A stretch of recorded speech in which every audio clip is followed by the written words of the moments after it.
Hello my friends, and welcome to this video about something we all know all too well in the camp of the RCO. And that's what was considered to be the hardest video games of all time. Now mind you, there are a lot of pages we have been throwing around as of late, but these four that I have up on my tab list is basically suspect in all forms. And even I have to give my fair share of what I have to say, because there's some of you that might say differently, and some of you might agree with what's on this list. So we're going to start from NES, SNES, Sega Genesis, and PS1. We're not going to go into PS2 because that's a whole different beast right there. So we're just going to take on these four tabs I have opened up. Don't mind the other ones that I'm still working on, because they're projects I'm still working on. So there you go. So this is coming from denofgeek.com.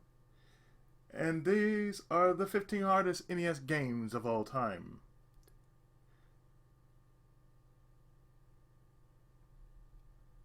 Of course, this was reported a week ago.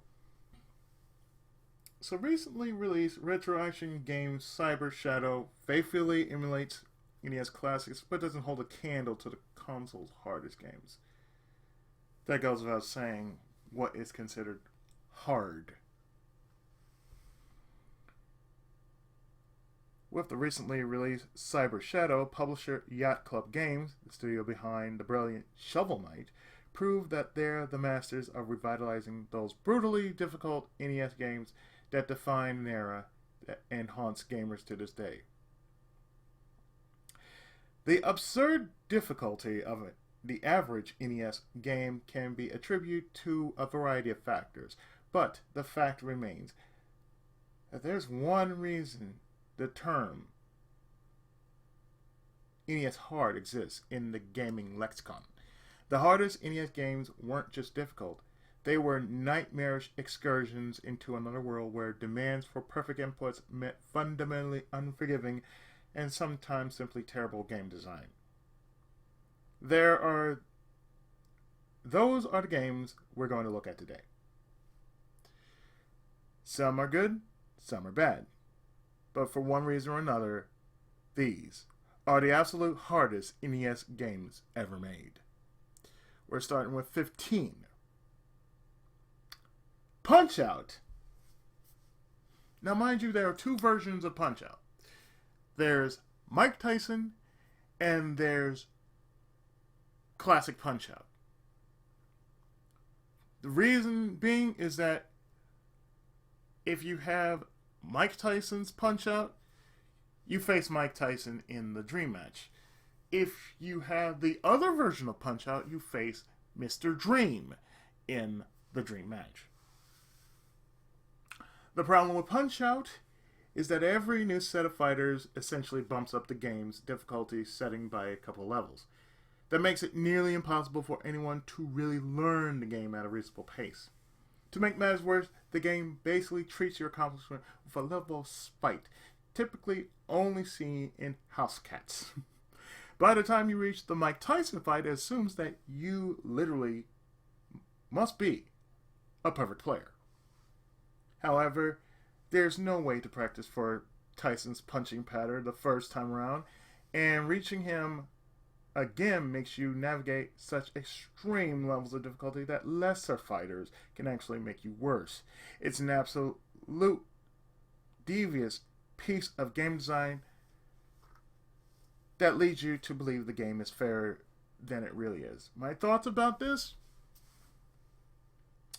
First off, have you ever played the arcade version? The arcade version defines the word unfair. This means the count on NES is 1, 2, 3, 4, 5, 6, 7, 8, 9, 10. And the entire time, what you're doing is this. When you're trying to get up, you're basically button mashing to get up if you get knocked down. And the only time you can actually get up is during the first 2 times you get knocked down. And pray that after you get up, you get a good amount of health coming back to you. If not, you are totally SOL. Now, if you ever play the arcade version of Punch-Out, the count is this. 1, 2, 3, 4, 5, 6, 7, 8, 9, 10. That's it. You don't hear body blow, right hook, uppercut. You don't hear that in NES Punch-Out. But basically,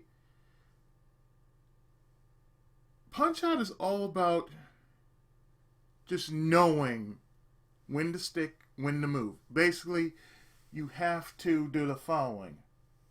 You have to study every set of fighters from the minor circuit, the major circuit, and the world circuit, all the way up to the dream match, or in later versions what they call the super circuit.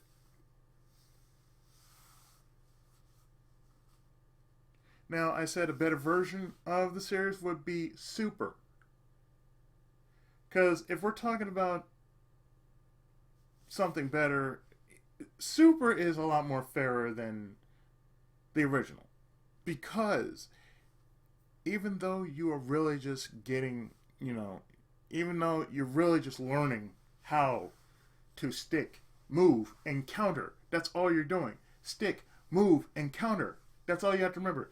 Stick, move, counter. Stick, move, and counter. That's all you have to do. Basically, they find this hard because the game telegraphs when you should attack, when you should guard, and when you should move out the way, and when you should knock them out. That in itself basically says, are you studying what they're doing? You can't just throw a punch willy-nilly and hope for the best. No, you have to time every little movement that you make. Boxing in itself is basically just this. It's like dancing. You have to go 1, 2, 3, 4, 5, 6, 7, 8. It's all about movement. That's not really hard. I mean, the NES tried, so therefore, you got no excuse to say this was a difficult game. Challenging, yes, but it wasn't really hard. It was just knowing the pattern. That's what made it so hard. If you didn't know the pattern, that was it. That was the whole thing. You just needed to know the pattern. There was nothing hard about it. It was just understanding the pattern and how to use the pattern to your advantage.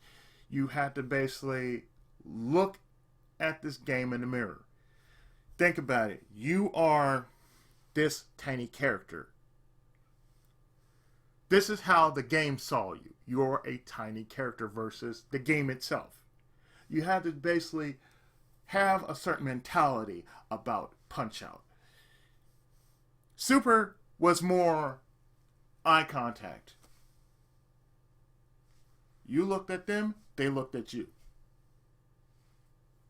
Other games like that play differently, but if you want a better version, I say go to Super Punch-Out. Number 14, Teenage Mutant Ninja Turtles. Konami, or when it first came out, Ultra, eventually got Teenage Mutant Ninja Turtles right, which is a statement that really ages this era of gaming.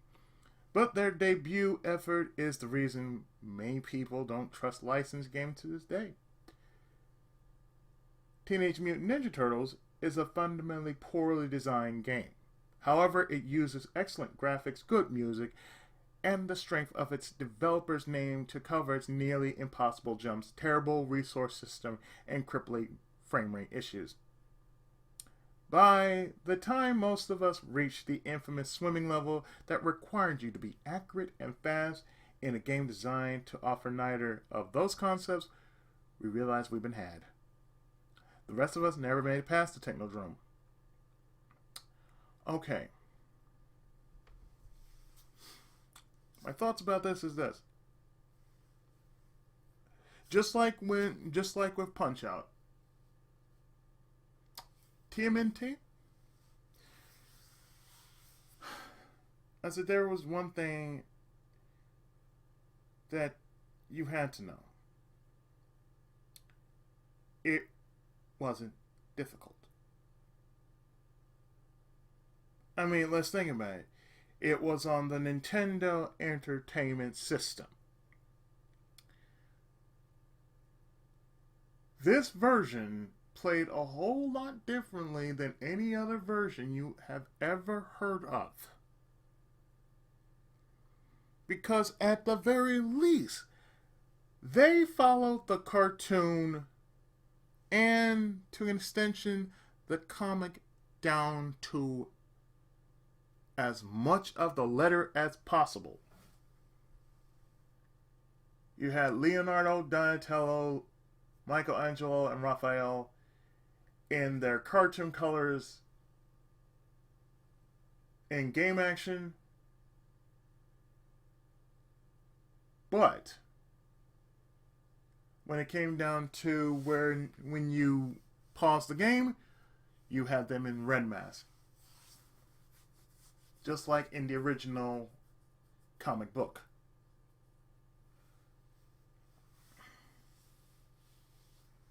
Now, first off, to those who say it was a fundamentally poorly designed game, as I stated before, it's NES. Come on now.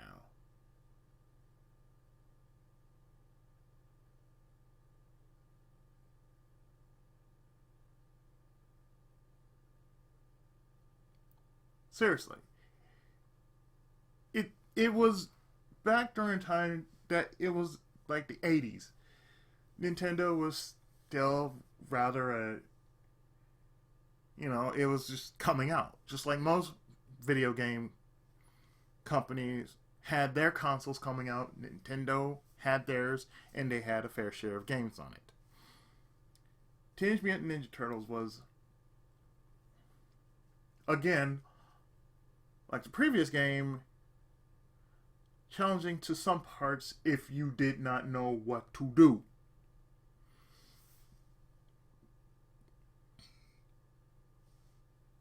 You got some of these gamers out there who said, "Oh, I can beat the game," or they have PTSD and they don't want to remember certain games. I mean, there are those that do and those that don't. And for those who have plainly kept their cool in the water level, I salute you. Then there are people like me who just says, you know what, fuck it, I'm using cheats. Because I go by a rule that literally dictates if the game doesn't play fair, why should I? Simple as that. If the game doesn't play fair, why should I? I don't play fair with games. Sometimes I like to play as fair as I can. Certain games I try to stay as fair as I can with the AI. But when the AI gets to the point where it has to cheat, yes. I'm gonna fight fire with fire. Cheat. Now beyond that, like those little tiny jumps in between certain in that sewer level, all you had to do was just simply walk. Just walk forward. It's the same thing with Mario. You can run across a little tiny gap by just running forward. And just make one high jump off that dash, and boom, you can make it over to the next part of the stage. It's not that terrible. Most people say, oh, this is terrible. No, this is not terrible. It just has a certain learning curve that, oh, hey, you need this. You need to do this. I mean, there are people out there that made video strategy guides to get you past this game. But there's some people who wouldn't just tell you, oh, in order to get past the final level, we can't tell you how to get past the final level. You're going to have to figure that out yourself. Now, for those who actually remember Game Players magazine, I actually had one of their videos that told you how to get past TMNT.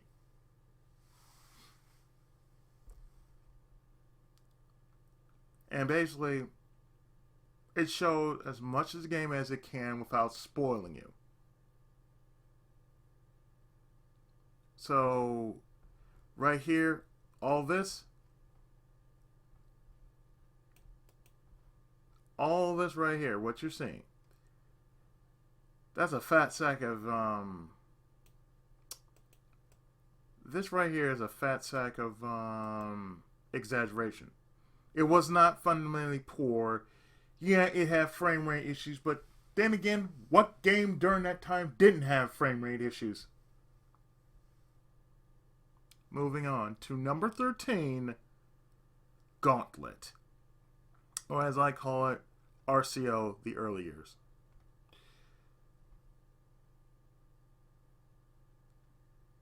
Number 13, Gauntlet. NES gamers eventually realized that most NES ports of arcade games were going to be a shell of their former selves that typically only retained crushing difficulty. But Gauntlet abuses the privilege of forgiveness typically afforded to these titles. As one of the first NES games developed in the United States, Gauntlet does its best to justify the old made in America manufacturing jokes with its shoddy combat system and terrible visuals. Yet Gauntlet truly earns a place on this list by virtue of its maze-like levels, unintuitive puzzles, and the fact your health is constantly dropping. That means you're solving those levels and puzzles while battling a soft time limit. Gauntlet was basically just that. It was mental. That's all you have to remember. Gauntlet was mental. And for what it was worth, why would you put yourself through this? Seriously. The game really didn't get better until later installments. I don't mean Gauntlet 2. I don't mean Gauntlet 3. But until they went up to the level of PS1, PS2, and of course PC, we got a better version of Gauntlet, but still it kept the same type of difficulty, which was basically mental. Gauntlet is basically a team game, and you had to have some extremely fine teamwork in order to beat Gauntlet. You could not do it by yourself without knowing that you had to have a certain number of keys, having a map to know where exactly you should go and everything else, and what to know about the next floor. Again, this is an exaggeration of what the game really is. Plus, I mean, Gauntlet actually set the standard for some other games that even Sega took notice. Shining Force Neo. Now, if you never played Shining Force Neo on PS2, and to an extent, Exa, basically, those two games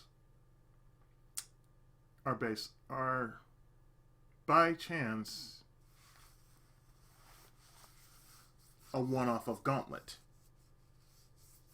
Because if you didn't kill the monster nest, the number of enemies you took, the number of enemies kept multiplying as soon as you took them out. So you really had to go and do the following, which is get to the monster nest as quickly as you can and take care of that first before you got more trouble than it's worth.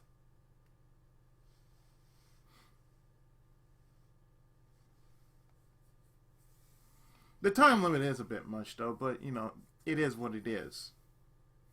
But again, one person versus, say, a whole mess of monster nests and whatnot, shit. I was like, oh, and there was another game that had your health constantly dropping. That's called Go-Go 13, Top Secret Episode. Yes, if you never heard of Go-Go 13, I did that on my channel. Let me tell you. I've said this once, and I'll say it again. The only thing the game lacked was the following: a map. Hell, even a mini-map would have helped. Because in certain parts of the game, you had to run through a first-person maze, and you had to navigate through this maze to get, say, the following: a gun. And then you had to navigate from that part of the maze where you got the gun, the M16, mind you,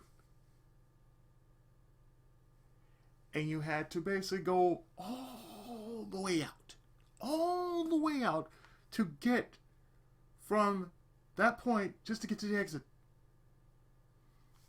And you think with the sequel, Mafia Conspiracy, you think they knew better, but no, it got worse. All the other time, though, it was an alright game. But the problem was, you had to work under the circumstances that you had this poison slowly burning away at your health, and the only way you had to get your health back, Nookie. I'm serious, Nookie. That was the only way. The only way you could actually get your health back was through sex.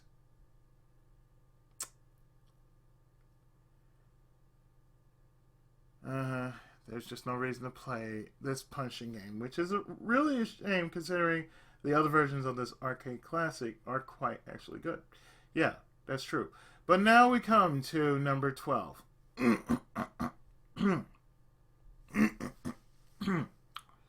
Number 12, I can say that if you want a clear, honest opinion, there's only one person in our group who've actually done OG Ninja Gaiden, as well as the newer version of Ninja Gaiden. And that's 40 Warrior. Number 12, we look at Ninja Gaiden 3, or as it's called in Japan, Ninja Ukinden, the Ancient Ship of Doom. The debate over which Ninja Gaiden game is the toughest will undoubtedly continue, but Ninja Gaiden 3 earns its spot on this list by virtue of... Let me read that again. But Ninja Gaiden 3 earns its spot on this list by virtue of how punishing it is in comparison to its predecessors.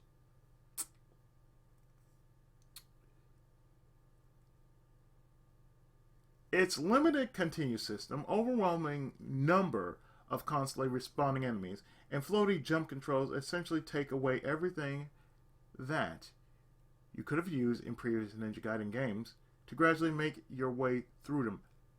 Nope. Nope. Nope. There was no way. No way. Because first thing, when you say this, no. Sadly, the fact that Ninja Gaiden 3 offers so few illusions that you can eventually beat it makes it the least enjoyable entry in the original series for everyone but expert players. Okay, first off,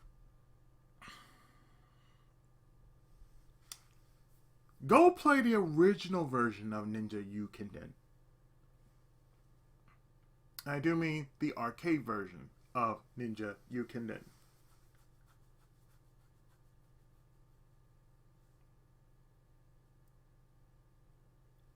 And then after that, play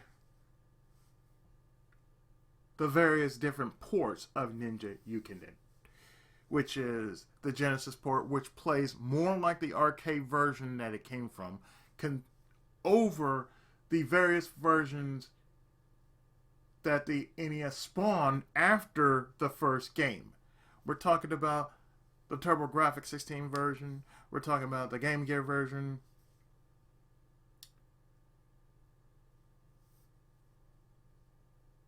and I believe there are other versions out there.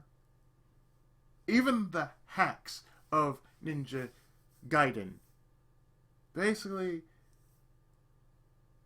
is just as bad as the original. Probably even worse. But I can't agree that number 12 on the list just says no.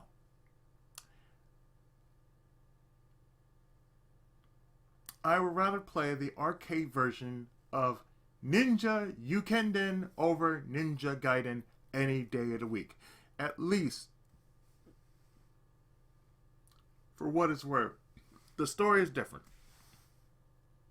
Or, even better, I'd rather play Shinobi over Ninja Gaiden. I mean, at least it has one thing that actually makes better sense. You have better levels of Nippo or ninjutsu. You can actually do more than just crawl. You can actually do what a ninja is supposed to do, which is basically be nimble, be fast, carry more weapons on hand than just a sword. Have plenty of kunai, shuriken, nimpo, and even a dog. Ninja Gaiden doesn't have any of that. And even the newer version doesn't have any of that. Actually, the newer version will probably be better for you. Oh, I almost forgot the Game Boy version of Ninja Gaiden, which was a lot more simplified than the actual version that I've mentioned. And number 11 on the list, Ikari Warriors, or in its original title, Ikari. Yes, Contra was hard, but it was also a well-designed game that is rightfully remembered as an action classic. We were lucky to have Contra in our NES libraries. Some kids had to sell for Ikari Warriors. Like Contra, Ikari Warriors fills the screen with deadly projectiles ready to end your limited life pool in an instant. Unlike Contra, Ikari Warriors' awful controls, worse graphics, and hidden threats mean that you're never really sure why you're dying. Incredibly, Ikari Warriors' version of Contra cheat code doesn't guarantee that you'll be able to beat the game even if you somehow possess the patience and motivation to do so. Okay, first off, I see an error here. Now, if you're talking about Ikari, first off, you want a better game. I got plenty. There's one called Senjo no Okami, otherwise known as Wolf of the Battlefield, otherwise known as Commando. Then you have Bionic Commando. And then on top of that, you have Iron Tank. And even better, Guerrilla War, otherwise known as Guerrilla. And if you want a better version of Ikari Warriors, I got something better for you. Ikari 3, The Rescue. If you're going to basically say you want something better, okay, you do that. You go with something better. But if you're saying Ikari Warriors was the worst, no. There were better. Oh, did I also forgot to mention another one called Rygar. There are plenty of games that were much better than Ikari Warriors, but please, don't knock the original just because it was that hard. I'm like, okay, first off, let's see. Contra was different. Contra was made by Konami. Yes, the Konami code was an instant classic. Because all you had to do before you even start the game was put down, up, down, left, right, BA, start.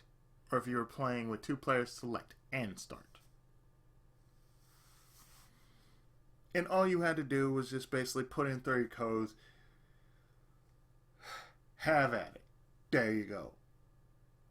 On top of that, Contra had a nice slew of power-ups that if you were good enough, you can keep throughout most of the game. Preferably if you got the shotgun. If you got the shotgun, you were set for the whole rest of the game. Or even with the machine gun, you were good. That's all there is to it. You were good. But Ikari Warriors, come on now. Don't do that. Ikari Warriors basically set up what SNK now has King of Fighters. Because the Ikari Warriors were in not only King of Fighters, but in a classic action RPG called Crystallis. And there were 2 characters called Ralph and Clark, otherwise known as Paul and Vince.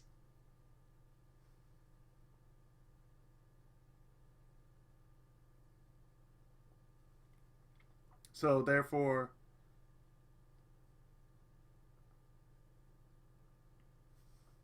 Ralph and Clark are actually Paul and Vince. That's what they were dubbed over here. Paul and Vince. Their original names were Ralph and Clark. Ralph Jones, Clark Steele.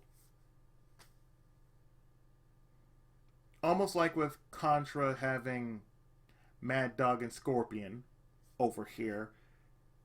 In the original, they were called Bill and Lance.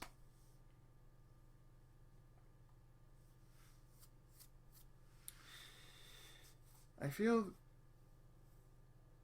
that whoever made this list doesn't really know what hard games really are.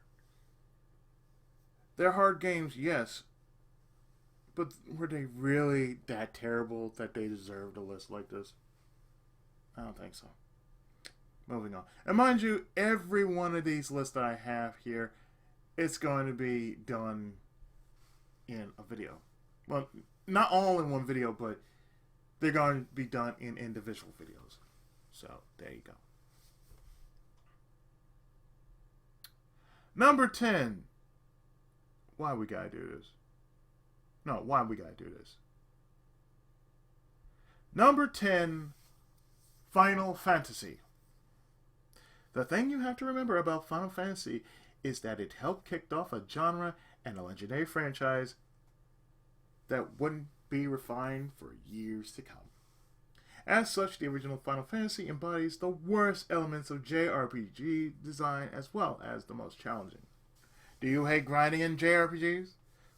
Final Fantasy demands to make it simple. Final Fantasy demands it to make simple progress. Do you hate random battles? Both the appearance and difficulty of Final Fantasy enemies are truly random.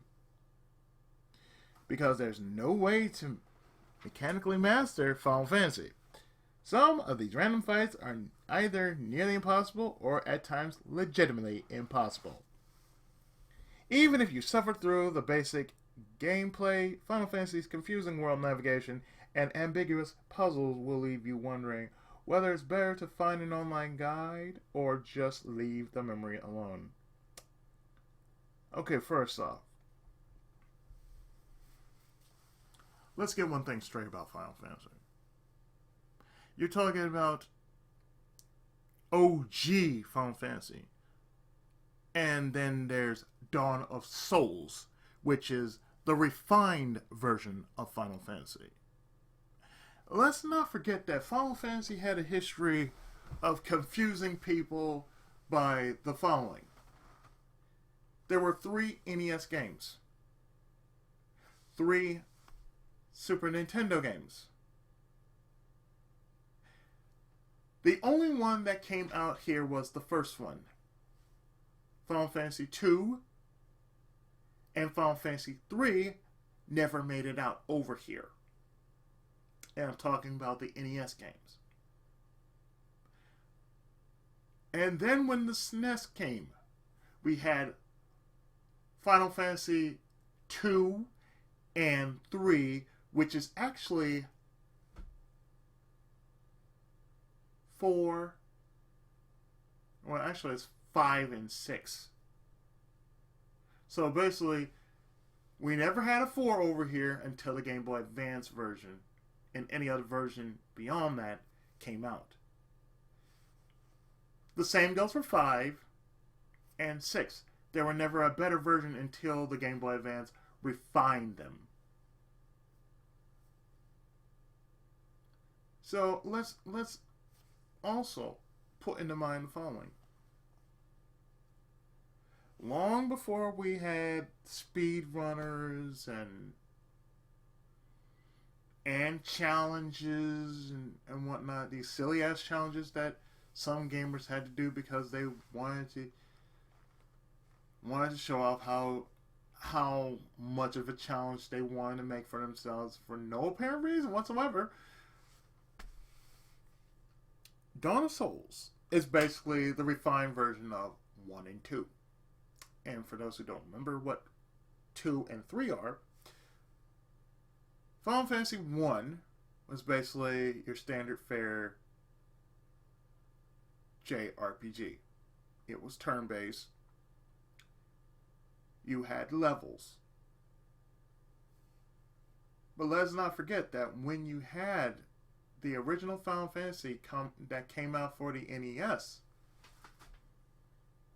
you had the following happen. First off, it went by D&D rules. So there was no such thing as magic points. There were charges. And the most you're ever going to do is you had to level up in order to get more charges for your magic. There were, I believe, 8 levels of magic. Like I said, the original Final Fantasy based itself off Dungeons and Dragons. So therefore, there was no such thing as magic points. Therefore, it wasn't really a JRPG per se. It was more a Western RPG with JRPG elements like Dragon Warrior. If you want an MP, that's what Dragon Warrior, or otherwise known over in Japan, Dragon Quest was. And all you had to do in Dragon Warrior was to make sure that when you grind, you healed yourself. Just to get more and more magic points. Just so you could do the following. Heal yourself and get more magic. By way of leveling and whatnot. When it was refined later on as Dawn of Souls, well, let's just remind you. You had a game that was based off Dungeons and Dragons. Final Fantasy 1 on the NES was based off Dungeons and Dragons. Even though you could basically do the same thing, but you had charges and you didn't have magic points. So you had charges versus magic points. Okay? Final Fantasy 2, the one that never came out over here until later when Dawn of Souls came out, was more stat grinding than how the first one was. You went through levels. This one didn't have levels. This one went through stat grinding. Therefore, when you go through stat grinding, that is even more of a pain, because imagine, if you will, if Fire Emblem went through that system of leveling. You didn't go through levels, but you have to grind for stats. That would pretty much be the end-all, be-all of all gamers, because grinding for stats is a chore. Because you can't tell if you're high enough, if your stats were up to snuff in certain battles. And even, I have a game that sort of embodies Final Fantasy 2, but it's handled a lot better than the original Final Fantasy 2, and that's called The Last Remnant. So it was stylized by Final Fantasy 2. Now, Final Fantasy 3 was the first to actually bring forth the job system. For those who don't know what the job system is, you basically got crystals for the jobs you carried. When you basically get to the first crystal, you gain certain abilities, certain jobs. And therefore, having gained certain jobs, you can change into said job as long as you have the capacity. So, it basically changed the game as a whole because of that. So therefore, it made a whole lot of sense. Therefore, think about it like this. The first 3 games in the series changed the whole of the game. The whole system that is Final Fantasy got changed through the first 3 NES games. And then when it came to said the later ones, which was dubbed over here as Final Fantasy 2 and Final Fantasy 3, which is really 5 and 6.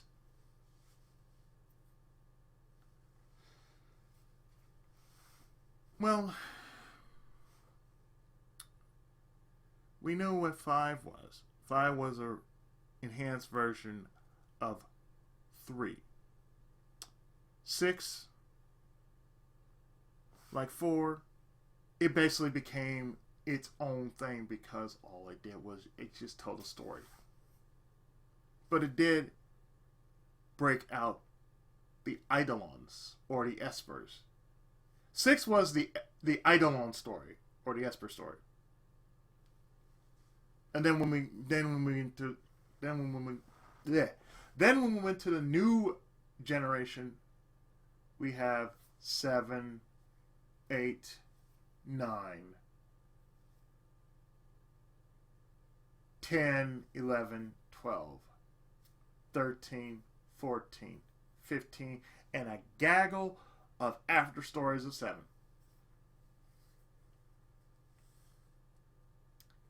There's Final Fantasy VII Remake.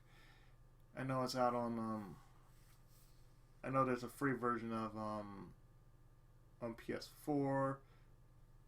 I might try it, but like I said, there's so many after stories of 7, it's just ridiculous. You got Dirge of Cerberus, Crisis Core, I think those are the only ones I know of. Oh, there's Advent Children. I mean, there are many after stories, and then there's another one called Ever Crisis, I think. I might be wrong, but I think there's another one coming out. But as I mentioned, the first 3 games basically kept the most important part of it, which was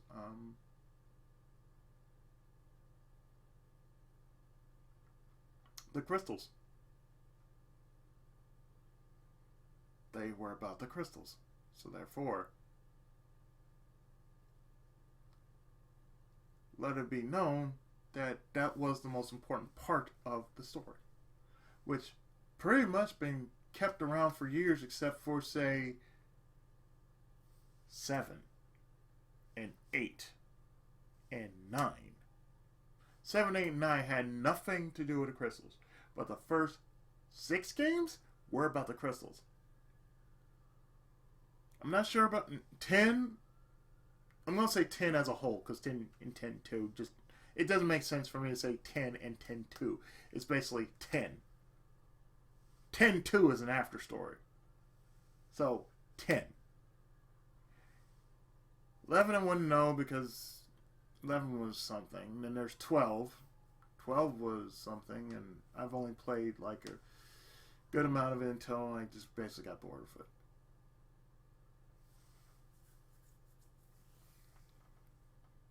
'12 was just basically the setup for 14. Really, if you really want to know, 12 was the setup for what is now 14's combat system, in which you locked in and beat the living shit out of your enemies, one move at a time with 4 different levels of attack. And they had a cooldown system.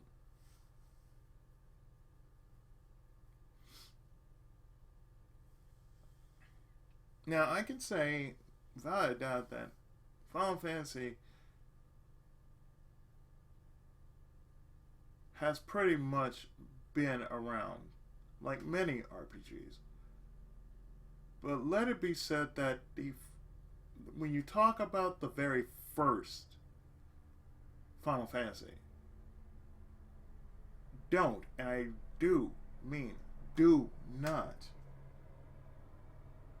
say it was terrible. It was something, okay? And it basically kept Square where it is in the world. If not for Final Fantasy, well, guess what? Square and its incarnations would not be here. So, take that as you will. Number 9 on the list, The Adventures of Bayou Billy. The diversity of the NES libraries is exemplified in the difference between Final Fantasy and the Adventures of Bayou Billy. Whereas Final Fantasy makes you suffer through repetition, Bayou Billy pulls off the impressive feat of making you suffer through variety.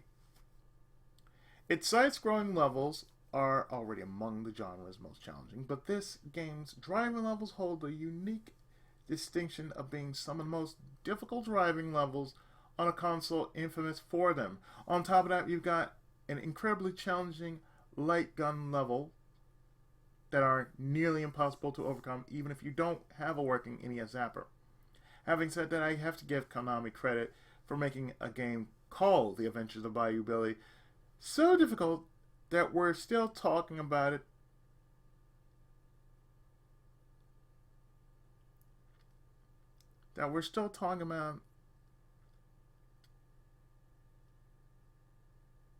Let me read that again. I was sidetracked.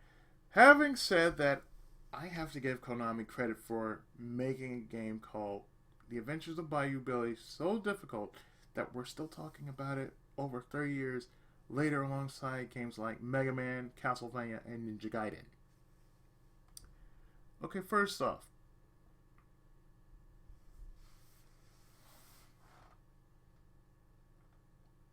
if you never heard of its Japanese counterpart, Mad City, it is actually better than the US version that we've got. For instance, if I were to redo the entire game over from the very start, if I found a fan translated version of Mad City, I would do that in a heartbeat. Just to call that as a replay of sorts. Just because, A, you can actually change the ending of Mad City over Bayou Billy by simply not going to your girl. You can basically change the story that way.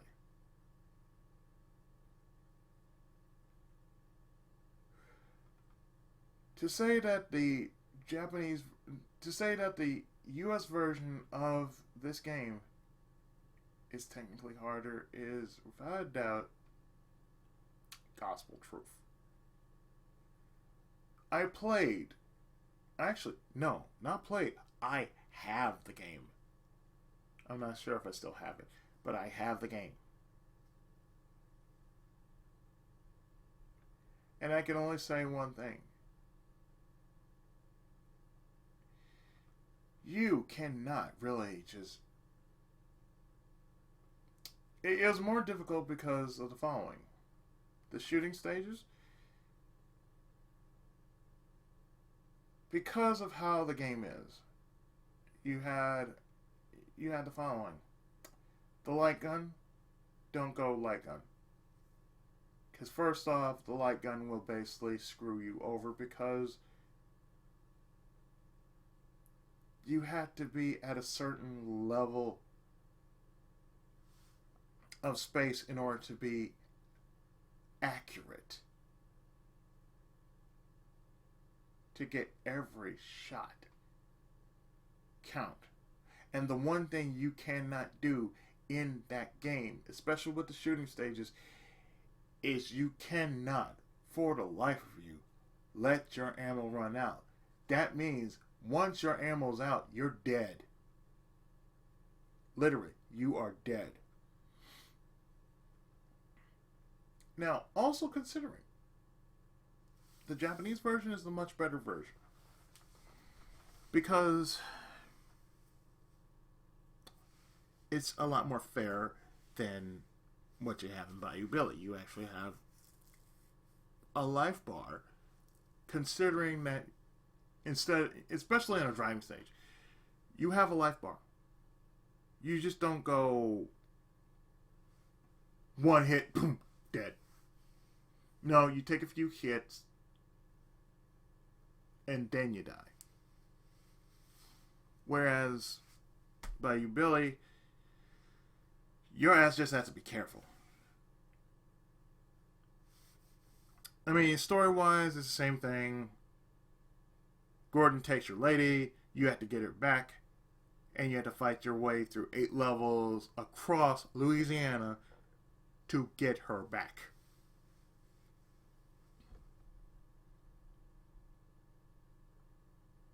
But I can also say that, yeah, it's not that bad, but yeah, it's challenging. Yes, that I can say that.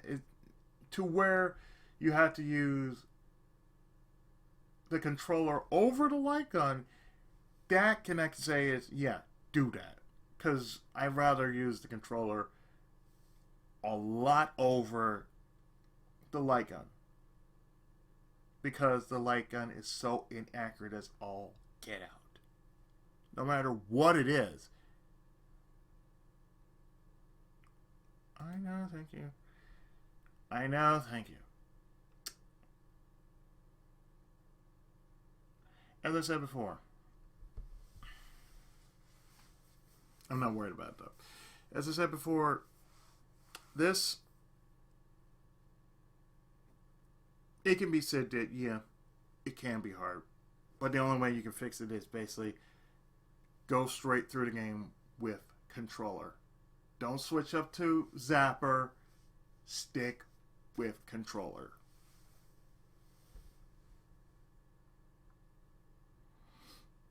Now, number 8. What I would like to call, get your videos! Here's your videos! Number 8 is Paperboy. There's a legitimate argument to be made that Paperboy is the most famous NES game that few players beat and fewer actually enjoy. Despite being one of those NES games that you can beat in 15 minutes if you're good enough, Paperboy's unforgiving controls and avalanche of oncoming obstacles offer quite a bit of value the hard way a generation of gamers who were forced to play such titles over and over again. Honestly, why is a game about being a paperboy so hard? Were American parents of the 50s constantly encouraging their kids to get paper routes so that they'd be able to quietly get rid of them and enjoy a life of reasonable real estate prices, afternoon cocktails, and social oppression? Okay, first off,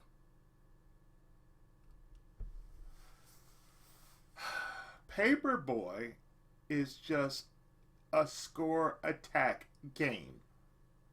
It's not really worth threading over. It's really not. It's really not worth fretting over.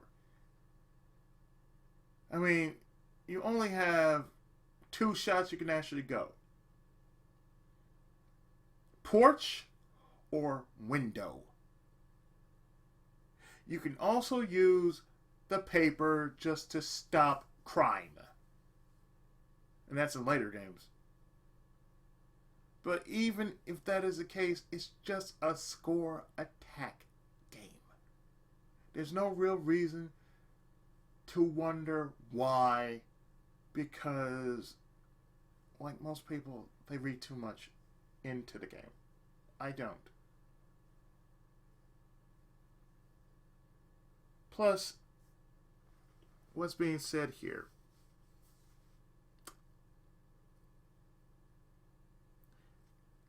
First off, despite being one of those NES games that you can beat in 15 minutes, if you're good enough. If you're good enough.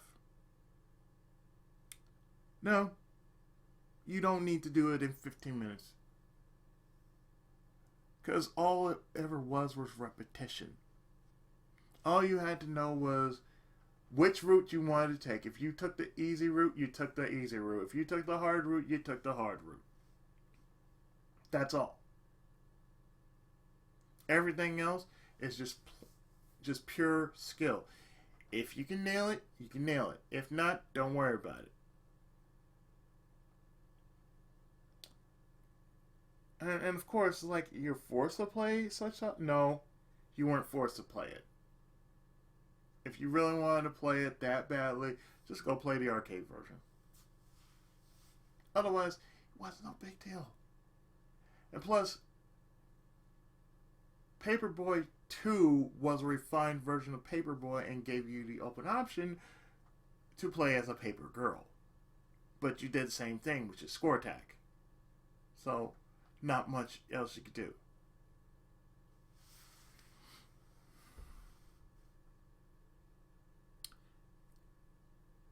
Okay, number 7.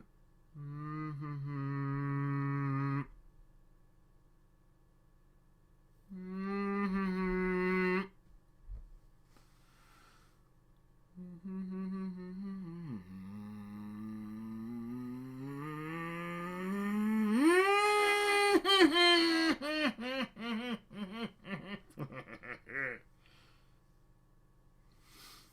Let me get that out of the way. Number 7, Makaimura, otherwise known as Ghosts and Goblins.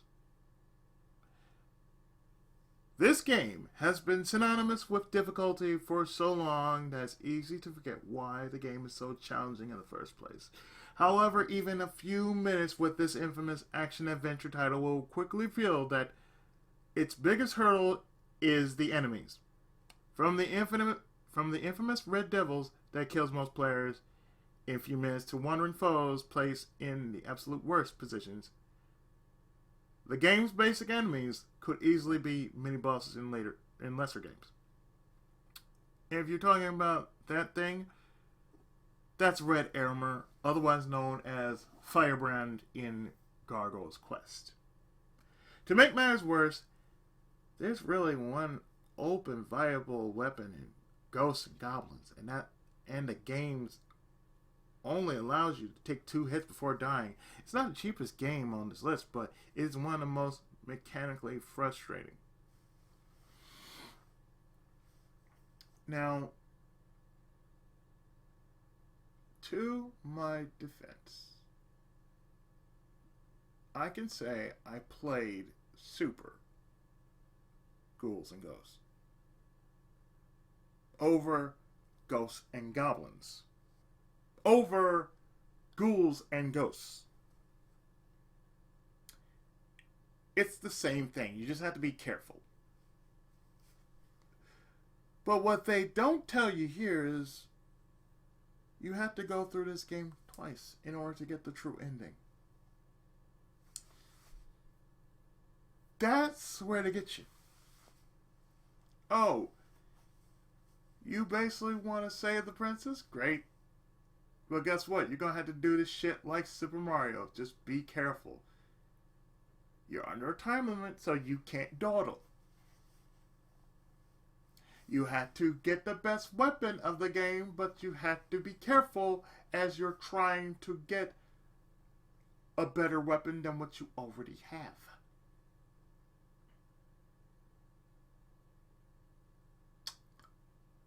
And all you have to do is just be careful because 2 hits. Your armor's 1. And if you get hit again, you're dead.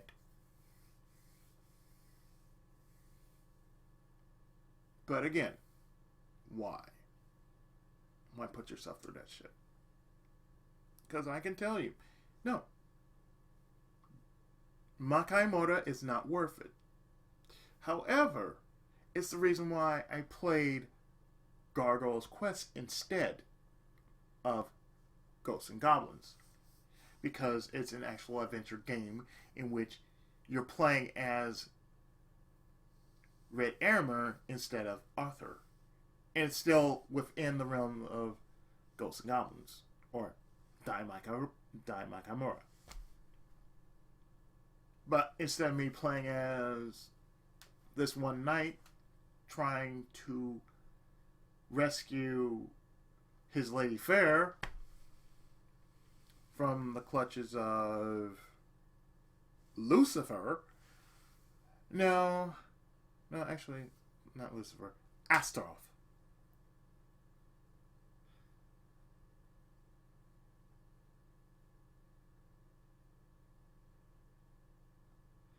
Instead of fighting a giant demon, I fight an even worse demon, even worse than the one I mentioned.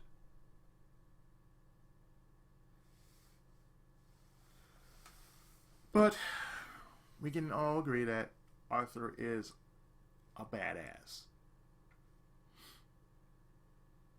But if I wanted to play a better game, I'd be playing Maximo from Ghost Score. Just saying, I would rather be playing that over this. Okay, number 6.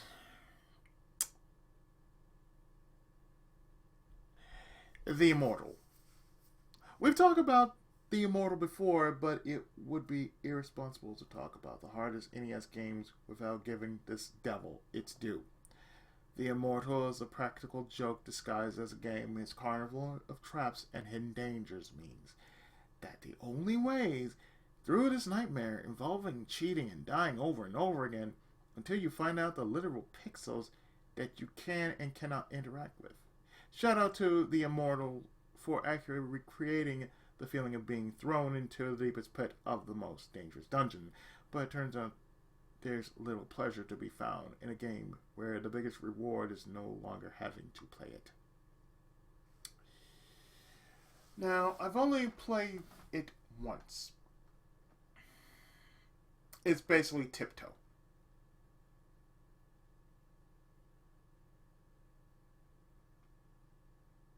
I'm serious. That's all it is. You have to tiptoe throughout a labyrinth just to do the following. You have to make sure you find what you need to find and get while the getting's good. And that means if you find a good enough weapon that you can duel with, then go for it. But otherwise, no, just be cautious. That's all you can do. Otherwise, don't play it. It's a game not worth playing. It's a game not worth trying to make yourself get an aneurysm over. It's not worth it. Next one, we look at this piece of shit. Number 5. Everybody knows this game. Battletoads. Battletoads. Yes, we all know that Battletoads legendary speed bike level is the shining single example of NES difficulty and one of our pieces of shared misery that made this era in difficult gaming so special. However, I really want to talk about Battletoads co-op mode. At a time when siblings were often forced to share time with the NES, Battletoads co-op mode felt like one of the best ways to play a game together. That's why it's that much crueler that the co-op mode is designed to make you hate whoever you're playing with. From melee friendly fire that's nearly impossible to avoid to a shared life total that ends your run with one player dies. Managing to beat Battletoads with another human rightfully ranks among retro gaming's most impressive achievements. Let's just say this. You're talking about the only version that really was the worst version you can ever run into. The Trade West version of Battletoads is not the true version of Battletoads. The real version of Battletoads, the one that came out with EA and Rare, is the actual version of Battletoads we should have got. You see, that version was more beat 'em up than what we got. There was no speeder bike level. No.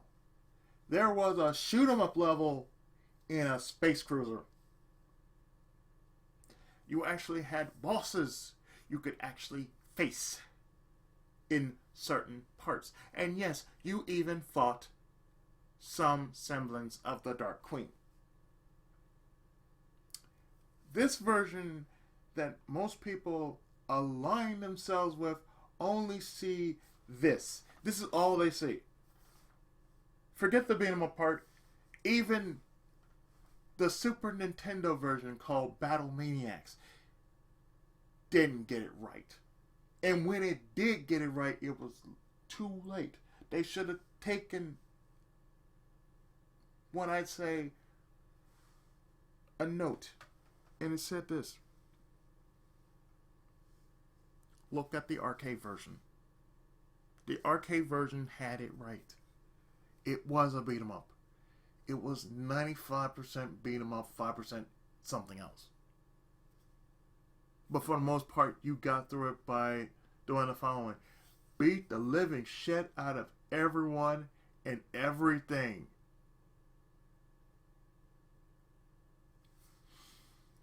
Or, as I like to call it, kill 'em all, Tomito! That's what I like to call it. When you go through something like this, it just basically tells you something. And that something is, if you say Battletoads is the worst game there ever is, yes. The NES, Genesis, Game Boy, or hell, even the Super Nintendo versions of Battletoads is not the one you should remember. The arcade version is the one you should remember, because at least you're playing with 3 characters. You're not playing with 2 characters, you're playing with the actual 3 characters. And the fun part about it is, with the exception of one part where the balls are coming at you, you were having fun. You basically were kicking ass and taking names. You weren't going through this bullshit level in which a later game that we've tried but didn't seem to like, and that's a Jay and Silent Bob game. Yeah, no. You had to take the worst of the worst part of Battletoads and you installed this in a game like this, in which the game was already somewhat hard because it tried to be Kunio.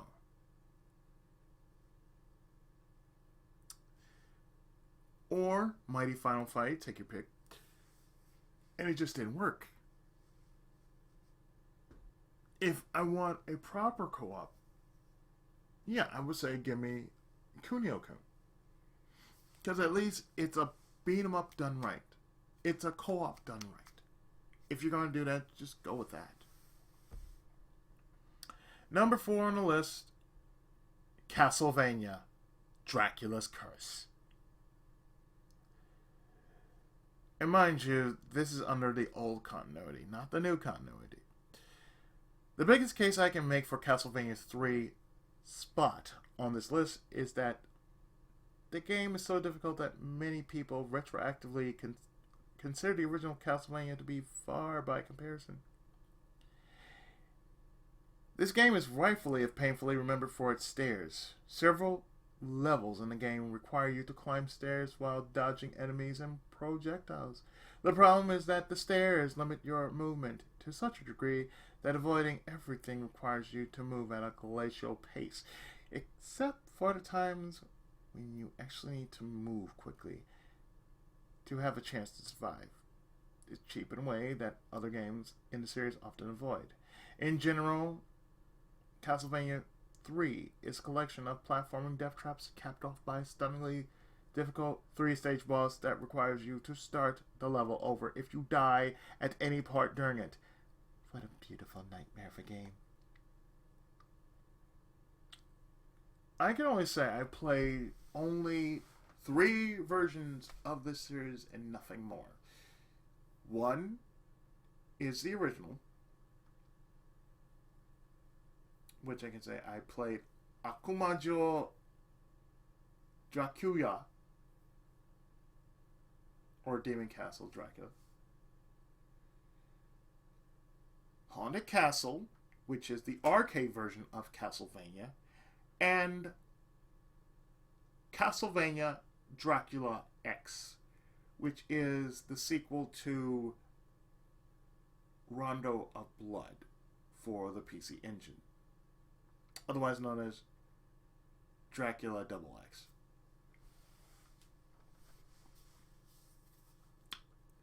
Now, between those 3 that I just mentioned, okay, first off, play the arcade game first. then come back to me.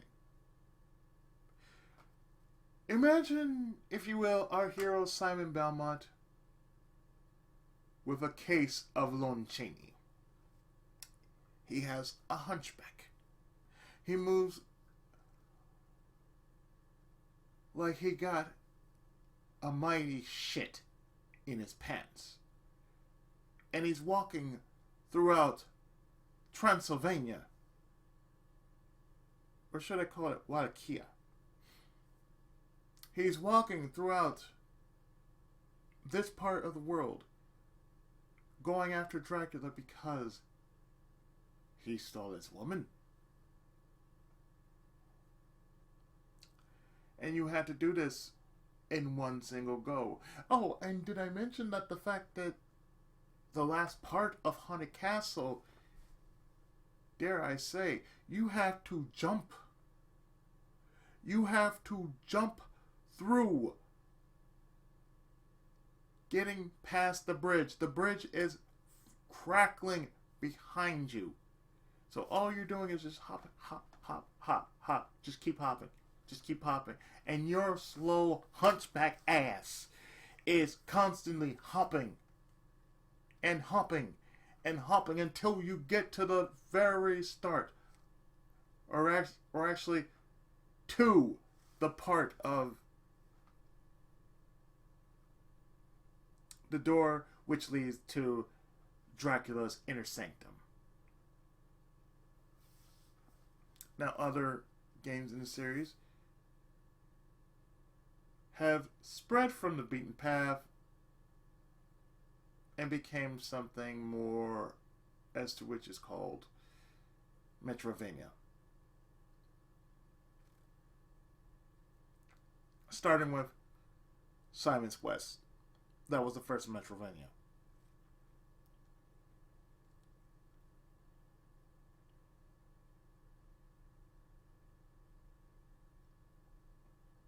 And then on top of that, it just got stranger and stranger and stranger. But the more strange, the more interesting it got. That was the thing about it. It became interesting in its own right. So take that, if you will. With Castlevania 3, Dracula's Curse, under the old continuity, mind you, it depended on who you took with you throughout the quest versus, say, in any other version of the game, it's just you. So at least within this one, you had a choice. You had the following. You could easily go it by yourself. You could easily go with Saifa Benarez or Fernandez. Take your pick. You could also go with Alucard. Or you could go with Grant the Nasty. Take your pick. So at least it gave you options. As comparative to, say, other games in which you never had that option to switch with characters. Not until with later games with the new continuity in play.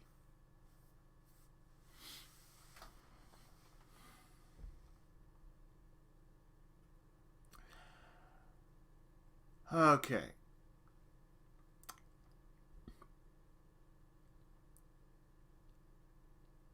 Now I only have two friends that know this game. And that's Ryu and 40. They know these two games very well. Number 3 on the list. Mega Man. The game that's sometimes credited for ushering in a new era of NES difficulty impressively manages to remain one of the hardest NES games ever despite years of worthy challenges. The original Mega Man is difficult for the same reasons every other retro Mega Man game is difficult. Tricky platforming, tough bosses, and durable enemies. But this historic gem elevates itself above the rest of the franchise by virtue of the things it lacks. No energy tanks, passwords, and unrefined controls make the original Mega Man harder than many of its successors, despite the fact that the pure content in a game like 3 is arguably designed to be more challenging. Again, I'm going to reference somebody in our group that knows more about Mega Man, and that's for you. We dub him as Mega Man Jesus, or Mega Man Messiah, or the Mega Messiah.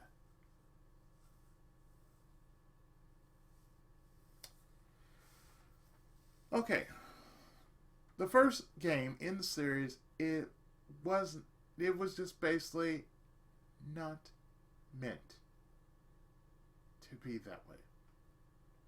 The one game that actually had something that every other game just didn't have was a pause. It was the only game in the series to actually ever have a proper pause.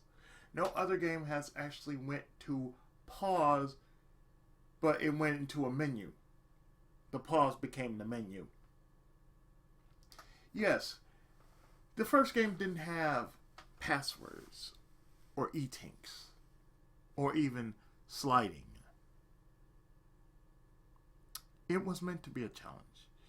It was meant to be a challenge for anyone who played platform games.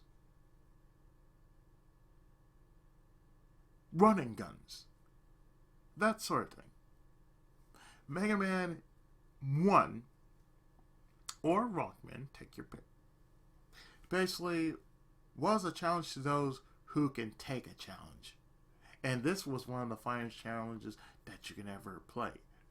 And yes, people have gotten smart over the years by learning techniques on how to make it through the most difficult of spots in the games by utilizing pause. By way of pause, you can make things a whole lot simpler to yourself. And even, dare I say, this was carried over to another game, Blaster Master. Because for certain bosses, you could even take out in a matter of seconds. And all you had to do was pause for about 30 of those seconds. And basically you killed a boss just like that. Within less time you had to deal with a boss. But Mega Man has never been hard. It was more of a challenge than anything else as far as platforming was concerned. Because it was all about getting to the boss, passing the gate, getting into the boss, and damage racing him as best as you can. That's all it was. The first game was really a damage race. Because all you had to do was, whenever you beaten the boss, you got its weapon. Then after that, it was all a test on what weapon could be used to harm the boss. Which could do more damage, which could do less damage.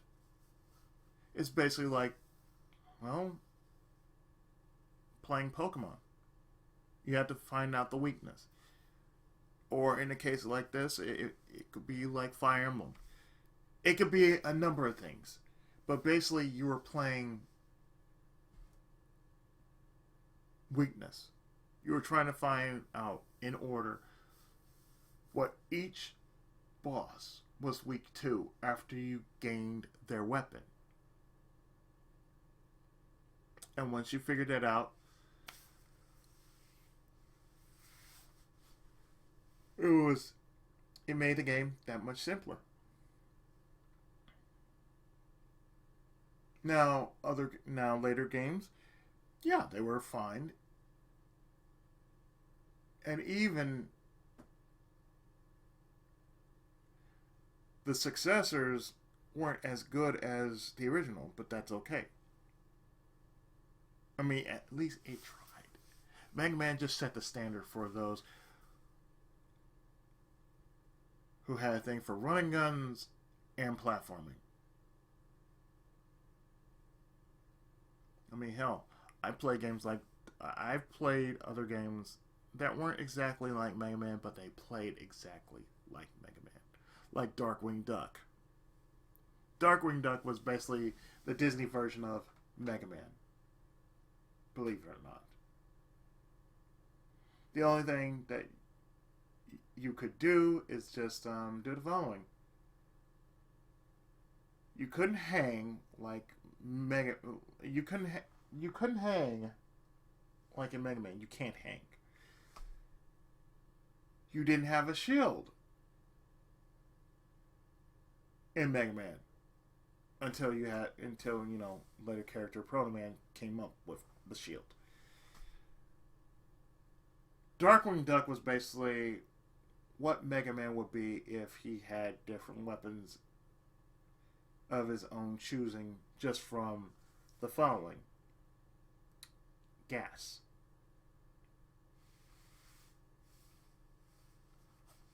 You had the arrow gas, you had the heavy gas, and then you had the regular gas.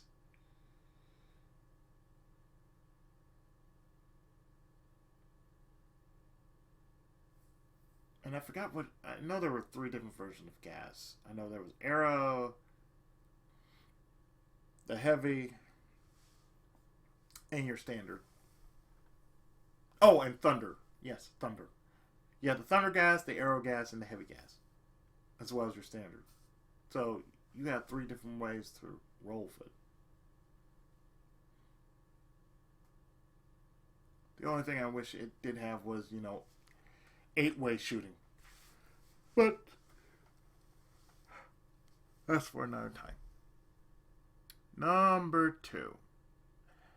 Festus Quest. I did this on my channel.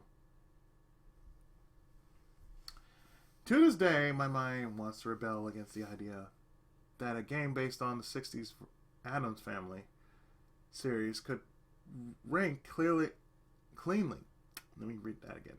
To this day, my mind wants to rebel against the idea that a game based on the 60s Addams Family series could rank cleanly amongst the hardest NES titles of all time. But the years have proven it is worthy of that position for all the wrong reasons. Most of the challenge of this game comes from the controls. Fester moves like he's as excited to play this game as you are, and yet you're expected to navigate the often tight areas loaded with constantly responding enemies that don't offer a moment to breathe.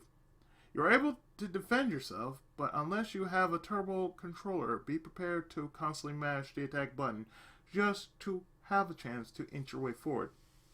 Even if you resolve all those problems, you'd still have the game's unintuitive puzzles and bizarre first-person segments that were way ahead of her time in the worst way possible. Festus Quest is both legitimately challenging and challenging because of historically awful game design. Okay, first off, let's get one thing clear. Festus Quest is not that challenging. It really isn't. Actually, when we're talking about the first-person perspective of it, it was actually a lot better than, say, Go-Go 13. At least, you had no enemies to deal with in that perspective. All you had to do was do the following.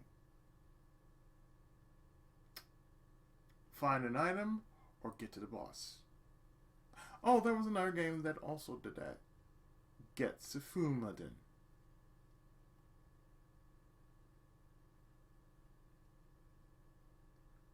Because, for those who are not known, Ukinden did the same thing, had a first-person perspective maze, and you basically had to do the following. Find an item, and get the hell up out of there. I'm not sure if there was a boss in there, but you had to find an item while you were in there. And after that, there you go.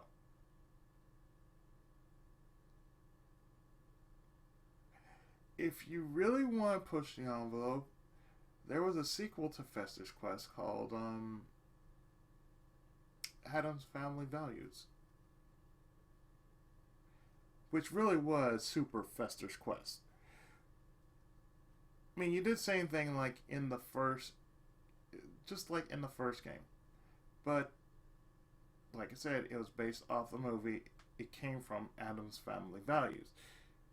So basically, Fester had to save the family again. If you wanted other Adam's Family games, there was, of course, besides Festus Quest, there was the Adam's Family based off the movie. For the Super Nintendo, the Game Boy, the PC Engine, and I think there was a Genesis one. And then there's Values. Like I said, basically Values was more or less like what it was.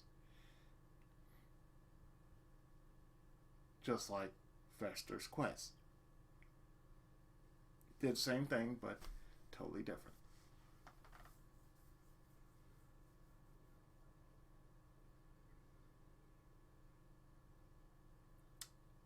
And coming up to the number one.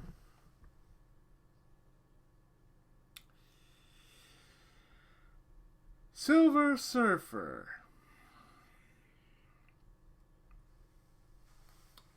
By their design, these flight-style side-scrolling action games are intended to be hard.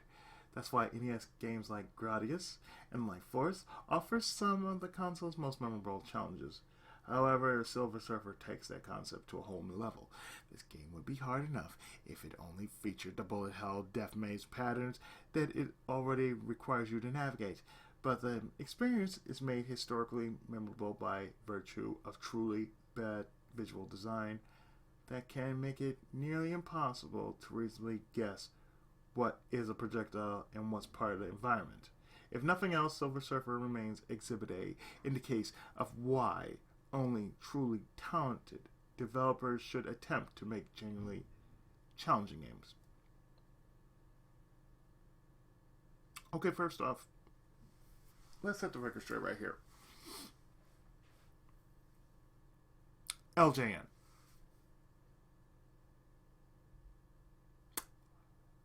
Need I say more? Okay. LJN has been notorious for their terrible, awful, undescribably piece of shit garbage games ever made by man. You have such titles like Back to the Future, Back to the Future 2 and 3, The Uncanny X-Men, Silver Surfer, Wolverine,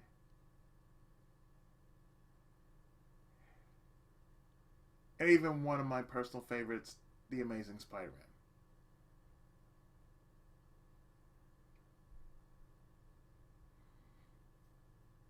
Now, the only reason why I like The Amazing Spider-Man on Game Boy was because of the theme song. Aside from that, the only thing you had to do was just swing. You just basically had to swing your weapon and just made sure that you had enough webbing to last you throughout the entirety of the game, and made sure that you knew how to web clean. Because if you didn't know how to do that properly, your ass was in trouble. I should know about the Silver Surfer because I've done this game on my channel as well. It's LJN. It's terrible. They've done plenty of games that I can pretty much say is not worth trying unless you have a death sentence. For what these games are worth, coming from LJN, you want a better shooter game, you have plenty to choose from.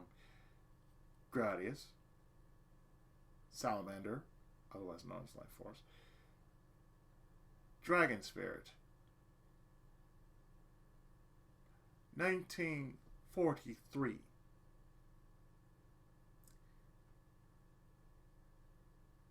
Need I Say More, Twin B,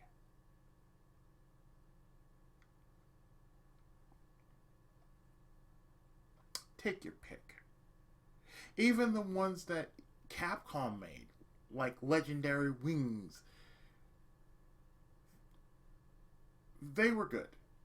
They were alright. Even the lesser known games like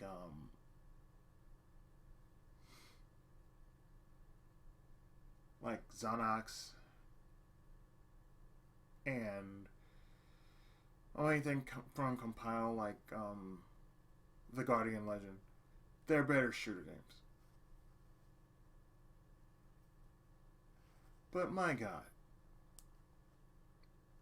I feel this is one thing you should never do. You should never say that these are awful games.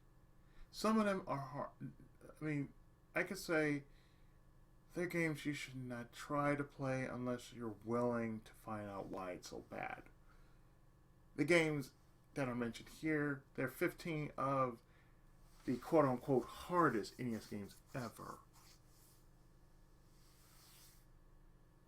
You know what I say to that? Cheat. Don't say anything. Just cheat. There are worse games out there.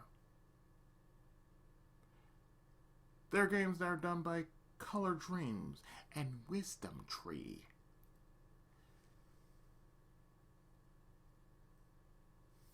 Some that are done by Acclaim.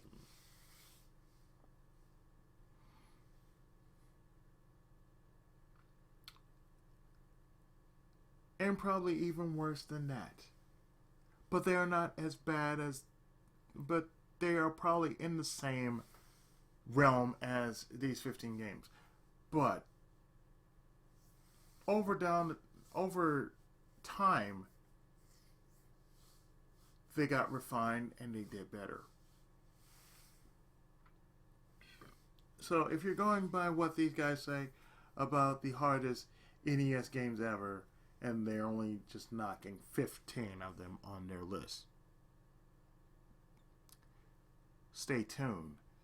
I got on hand for the next video the 15 hardest Super Nintendo games ever. So if you have anything to add to this, please share with the rest of the class and let's compare notes, shall we? I've been your friendly neighborhood Tenkaichi Izzy, and I'll see you in the next part of the series when we take a look at the 15 hardest SNES games ever. Take care, and I'll see you next time.